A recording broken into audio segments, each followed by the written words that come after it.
الله من الشيطان الرجيم. بسم الله الرحمن الرحيم. يا أيها الذين آمنوا كتب عليكم الصيام كما كتب على الذين من قبلكم لعلكم تتقون. صدق الله العظيم. সর্বতার সেই মহান রবের দরবারে লাখো কোটি শুকরিয়া আদায় করি যে মহান রব্বুল আলমিন পবিত্র মাহে রমজান মাসের আগের সপ্তাহে পবিত্র জুমার নামাজ আদায় করার উদ্দেশ্যে আমাদেরকে মসজিদে সমবেত করলেন। সেই মহান মুনিবের দরবারে শুকরিয়া আদায় করি। সবাই বলে আলহামদুলিল্লাহ। দুরূদ সালাম পাঠ করি মানবতার মুক্তির দিশারি সৈয়দুল মুরসালিন আশরাফুল আম্বিয়া খাতামুন নবিয়্যিন মুরসালিন আল বিশ্ব নবী মুহাম্মদ রাসূলুল্লাহ সাল্লাল্লাহু আলাইহি ওয়াসাল্লাম। আমি আপনাদের সামনে মহাগ্রন্থ আল কুরআনুল কারীমের সূরাতুল বাকারার 183 নম্বর আয়াত মুকদ্দাসা তেলাওয়াত করেছি। এরই আলোকে সংক্ষিপ্ত পরিসরে কিছু কথা বলবো ইনশাআল্লাহ। মা তৌফিক ইল্লা বিল্লাহ, আলাইহি তাওয়াক্কালতু আলাইহি উনীব। সম্মানিত উপস্থিতি, আমরা যারা মসজিদে আসছি বা এরপরে আসব, আমাদের জীবনের উদ্দেশ্য একটাই যে আমরা জান্নাতে যেতে চাই, ঠিক কি না? আর এই জান্নাতে যাওয়ার জন্য, বান্দাকে জান্নাতে নেওয়ার জন্য আল্লাহ রাব্বুল আলামিন তার গুনাহ খাতা মাফ করার জন্য আল্লাহ পাক রমজান মাস পাঠিয়েছেন। রমজান মাস শুধুমাত্র আমাদের মাঝে পাঠানোর একটাই কারণ যে বান্দার জীবনে চলাচলের ভিতর দিয়ে অনেক গুনাহ খাতা হয়ে যায়, ওই গুনাহ খাতার জন্য আমি বছরে একবার মাফ করতে পারি। এখন আল্লাহ রাব্বুল আলামিন বান্দাকে খুব ভালোবাসে। এই ভালোবাসার মধ্য দিয়েই যে মানুষ যাকে ভালোবাসে তাকে উপহার দেয়, দেয় কি না? উপহার দেয় না? যে মানুষ যাকে বেশি ভালোবাসে তাকে উপহার দেয়, যে মানুষ যাকে বেশি ভালোবাসে তাকে মাঝে মাঝে দাওয়াত করে খেতে দেয়। আর আল্লাহ রাব্বুল আলামিন এই বান্দাকে বেশি ভালোবাসে, এই বান্দার গুনাহরাশি মাফ করে বান্দাকে যাতে জাহান্নামের পথ থেকে বের করে জান্নাতে যেতে পারে বান্দা, এই জন্য আল্লাহ পাক আমাদের মাঝে রমজান নাজিল করেছেন। আল্লাহ বলছেন কুতিবা আলাইকুমুস সিয়াম, আমি তোমাদের মাঝে রমজান রোজা ফরজ করেছি। এখানে কুতিবা বলা হয়েছে আসলে আরবি দৃষ্টিকোণ থেকে কুতিবা কাতাবা একতবু কুতিবা, এটা হলো লিখিত করে রাখা হয়েছে। আমরা যে জিনিসটা বেশি গুরুত্ব সেইটি বেশি লিখে রাখি কি না? লিখে রাখি না? জমি গুরুত্বপূর্ণ জিনিস ওটা দলিল করে রাখি।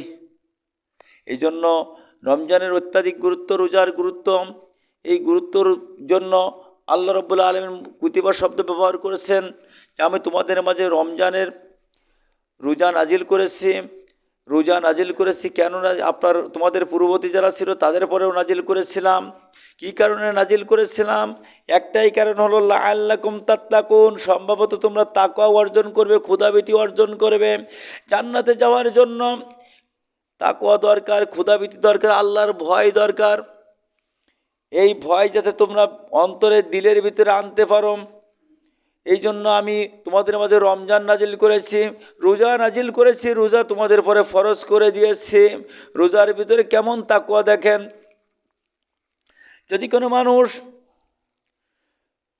পিপাসায় কাতর, এরপরেও লোকচক্ষুর অন্তরে যে পানি খায় নাকি?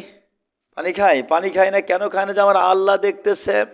অর্থাৎ আল্লাহ রাব্বুল আলামিন বলছেন বান্দা রমজানের রোজা থেকে তুমি শিক্ষা নাও। আমি যেমন রমজান মাসে তোমাকে দেখি, লোকচক্ষুর অন্তরালে খানা খেলে আমি দেখি, অনুরূপভাবে রমজান মাস ছাড়া বাকি যে 11টা মাস আছে ওই 11টা মাসেও অপকর্ম করলে, খারাপ কাজ করলে, গুনাহ করলে আমি আল্লাহ ওটা দেখি। এই শিক্ষাটা ওখান থেকে নিতে হবে। তো রমজান মাসে আসছে তাকওয়া দেওয়ার জন্য, আমাদেরকে তাকওয়া দেওয়ার জন্য, তাকওয়াবান বানানোর জন্য। তো এই তাকওয়ার যে এত গুরুত্ব, রমজান আগমনের উদ্দেশ্য হলো মানুষকে ক্ষুধাভীতি অর্জন করানো। তো আল্লাহ রাব্বুল আলামিন কালামে পাকের অন্যত্র বলেছেন ইয়া আইয়ুহাল্লাযীনা আমানুত্তাকুল্লাহ হাক্কা তুকাতিহি ওয়া লা তামুতুন্না ইল্লা ওয়া আনতুম মুসলিমুন। হে ঈমানদারগণ, তোমরা আল্লাহকে ভয় করো আর তাকওয়া অর্জন করো। ইত্তাকুল্লাহ, আমি আল্লাহকে ভয় করো, আর মুসলমান না হয়ে মৃত্যুর দ্বার প্রান্তে আসিও না, মৃত্যুবরণ করিও না। তাহলে এখানে যে তাকওয়ার এত গুরুত্ব, যে তাকওয়া আসছে, এই তাকওয়া যে পাত্রে লাগবেন, এই পাত্রটা পরিষ্কারের দরকার আছে কি না?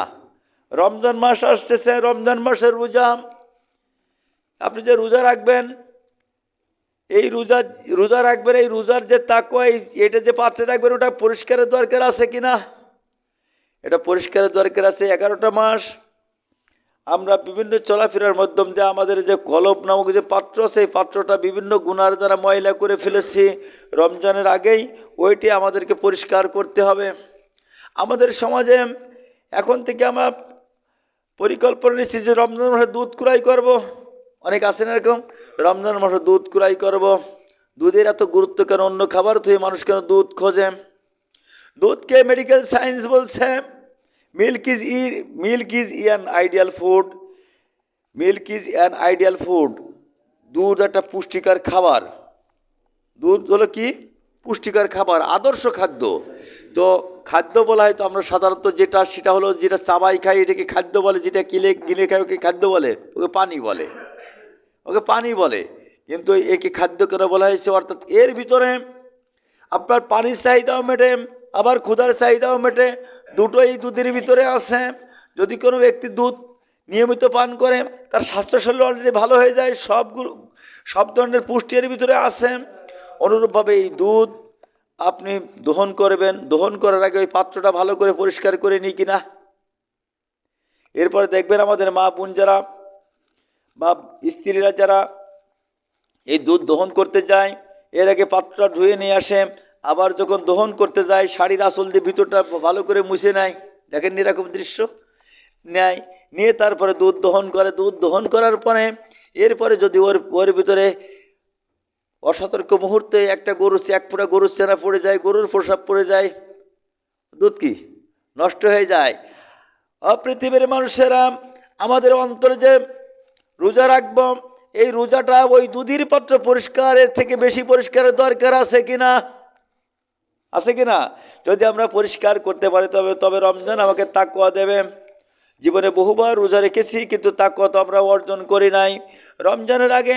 এই জন্য রমজানের আগে আমাকে সকল প্রকার গুনাহ থেকে তওবা করতে হবে, সকল প্রকার খারাপি কাজ থেকে আমাকে তওবা করতে হবে, তওবা করে ফিরে আসতে হবে। পারবো তো ইনশাল্লাহ? যদি আমরা ফিরে আসতে পারি তাহলে রমজান আপনাকে আমাকে গুরুত্ব দেবে। গতকাল 13দশ জাতীয় সংসদ নির্বাচন হয়ে গেছে কিনা? মনিরামপুরের ভাগ্য আকাশে আল্লাহ রাব্বুল আলামিন এক আল্লাহর বান্দাকে বিজয়ী দান করেছেন। এখন এই দলে যারা আছেন তারা তো লাফালাফি করে বিরোধী দলের মাথায় বাড়ি মারবে নাকি? তাই না, না, না, এটা করা যাবে না। রমজান সামনে, শুধু তাই না, আমাকে তাকওয়া অর্জন করতে হবে। আপনাকে আমাকে লক্ষ্য করতে হবে, যিনি আমাকে নির্বাচনে ভোট দিয়েছেন উনিও আমার ভাই, যিনি দেননি উনিও আমার ভাই। আদর্শ দিয়ে, তাকওয়া দিয়ে একসঙ্গে মিলেমিশে কাঁধে কাঁধ মিলে চলতে হবে। একটি কল্যাণমূলক সমাজ গঠন করতে হবে, ঠিক কিনা? কে ভোট দিয়েছে কে দেয়নি ওটা কালকের নির্বাচনের মাঠে শেষ। বুঝা গেছে? কে দাড়িপাল্লার ভোটার ছিল আর কে কলসের ভোটার ছিল, কে ধানেশ্বরের ভোটার ছিল, নির্বাচনের মাঠে শেষ। এখন আর ওই ভোটার কে আছে? আর আজকে কি দাড়িপাল্লায় ভোট দেওয়া যাবে, কলসে ভোট দেওয়া যাবে? তাহলে ভোট ওখানেই শেষ। এখন থেকে আপনাকে আমাকে মিলেমিশে কাঁধে কাঁধ মিলে চলতে হবে। এই তাকওয়ার মন মানসিকতা নিয়ে চলতে হবে।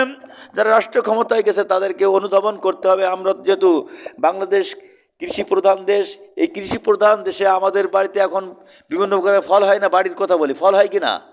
ফল হয়। যেমন এখন আমের মৌসুম, আমের মুকুল গজাচ্ছে, কিছুদিন পরে গুটি হবে। আর এই গুটিটাই হলো নির্বাচনের ফল। কি বললাম? নির্বাচনের ফল। এই ফল যত বড় হবে, নির্বাচনের পরে এই যে ফল, এই ফল যত বড় হবে, গাছের ফল যত বড় হবে, গাছের ডাল কি উঁচু হবে না নিচু হবে? নিচু হবে। কিন্তু আমাদের অবস্থাটা উল্টো হয়ে গেছে। ক্ষমতা আসলেই পরে, ক্ষমতার ফল আসার পরে আমি উঁচু হয়ে যাই। চিনিস আমি ক্ষমতাসীন দলের লোক। বোঝা গেছে? আমাদের অবস্থা কে যায়, উল্টো হয়ে যায়। কলা গাছে যখন খাদি আসে, কলা যখন ধরে তখন কলা গাছ কুড়াই যায়, চাপে যায় কিনা? দেখেননি এরকম? কলা গাছ আছে কিনা? কলা গাছ সোজা থাকে? সোজা থাকে না। আর পৃথিবীর মানুষেরা যখন কোনো মানুষের পরে রাষ্ট্রীয় ক্ষমতা আসবে তখন সে জনগণের চাপে এরকম নরম হয়ে যাবে। বিশ্বনবী সাল্লাল্লাহু আলাইহি ওয়াসাল্লাম সর্বদা দোয়া করতেন, আল্লাহুম্মা আইউনি সগীরাহুম, আল্লাহ আমাকে আমার চোখে ছোট করে দাও, আমার হাতে রাষ্ট্রের দায়িত্ব, আমার হাতে আমাকে ছোট করে দাও, আর মানুষের চোখে আমাকে বড় করে দাও। আর আমরা কি বলে, এই আমার চিনিস আমি কোন দলের লোক, আমার দল পাস করিস। আমরা এই কাজ করি কিনা? এই কাজ করা যাবে না। এরপরে যখন আপনার আম গাছে যখন একটা আম ধরেছে, বিভিন্ন প্রকার ফল ধরে ডাল নিচে আসতেছে, ধীরে ধীরে আম ছোট হয় না বড় হয়? বড় হয় অর্থাৎ ওই প্রথমে যে একটা গুটি হয়েছে ওই গুটিটা হলো নির্বাচনের ফসল, আর এর আগে যে বইল হয়েছে এই বইলগুলো হলো নির্বাচনী প্রচারণা, ঠিক কিনা? অনেক বইল হয়ে গেছে, আম হয় অল্প, আম কি বেশি হয়? সব সব বলি কি আম হয়? অল্প আম হয়, অনেক ঝরে যায়, ঝরে যাওয়ার পরে যে গুটিগুলো এই গুটিগুলো ধীরে ধীরে ধীরে ধীরে বড় হয়, হয় কিনা? ধীরে ধীরে বড় হয়ে এক সময় পেকে যায়, যায় কিনা? একসময় পাকে না?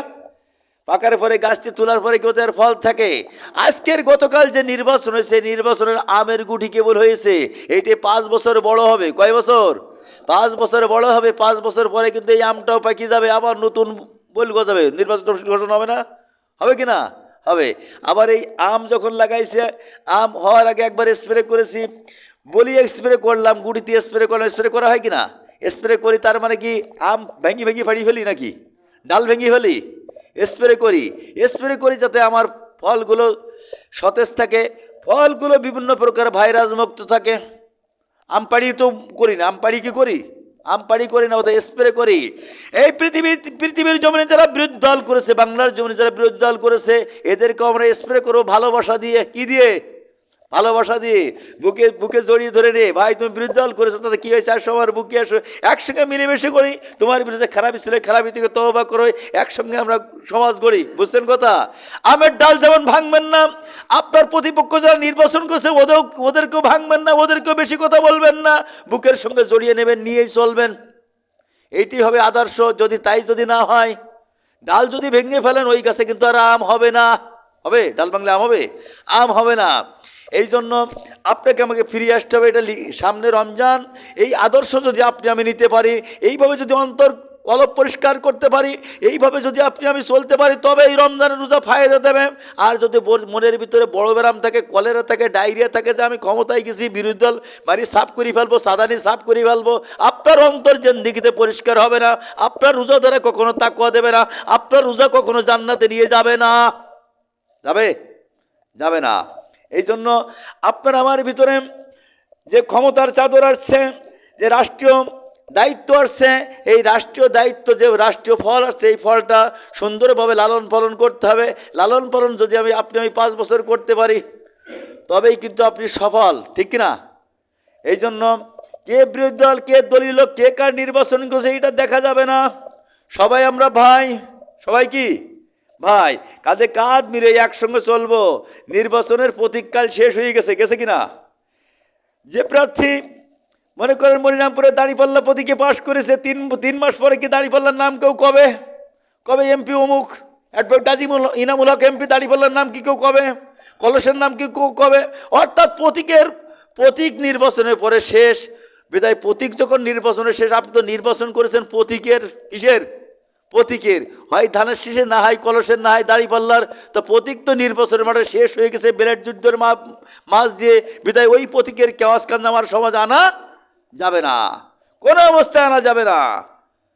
আপনাকে আমাকে ঐক্যবদ্ধের ভিত্তিতে ঐক্যমত গঠন করে বুকে বুক মিলে, কাঁধে কাঁধ মিলে একসঙ্গে চলতে হবে। একসঙ্গে কল্যাণমূলক সমাজ গঠন করতে হবে। সমাজে যে সমস্ত ভাইরাস জাতীয় আম আছে, ভাইরাস জাতীয় লোক আছে, ওদেরকে আমরা ভালোবাসার দাওয়াত দিয়ে, দ্বীনের দাওয়াত দিয়ে, সঠিক পথের দাওয়াত দিয়ে মসজিদমুখী করে একটা কল্যাণমূলক সমাজ গঠনের কাজে লাগাবো। পারবো তো ইনশাল্লাহ? এই কাজ করব। যদি আমরা এই কাজ করতে পারি, তাহলে এই সমাজে উন্নয়নমূলক কাজ বেশি হবে। কি বেশি হবে কিনা? যে লোকটা দুষ্টু, ওই লোকটা যদি ফিরিয়ে আসে, তাহলে ওর দ্বারা কাজ বেশি করানো যাবে না? বেশি করানো যাবে। এই জন্য আমরা চাই সমাজের উন্নয়ন। আর এই সমাজের উন্নয়নের জন্য আপনাকে আমাকে একসঙ্গে চলতে হবে। কোনো হিংসা নেই, কোনো বিদ্বেষ নেই, কোনো কিচ্ছু নেই।